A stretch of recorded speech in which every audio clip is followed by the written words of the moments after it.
El primer grupo de 25 estudiantes del Programa de Movilidad Internacional 2023 viajó a Michigan y este jueves saldrá el segundo, informó el secretario de Investigación, Innovación y Educación Superior del Estado, Mauricio Cámara Leal, quien adelantó que la convocatoria 2024 saldrá en agosto. Debe estar abierta a finales de agosto, ¿ok?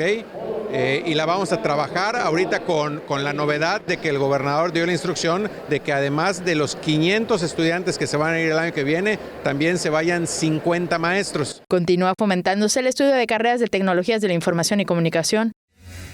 Está el tema del TCU en aeronáutica, está el tema de la ingeniería en ciberseguridad, está el tema de la especialidad en ciberseguridad.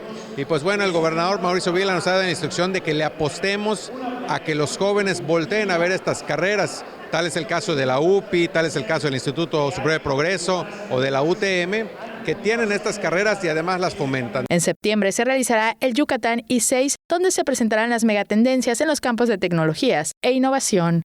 Con imágenes de Juan Velázquez, Maribel Vega, Tele Yucatán te informa.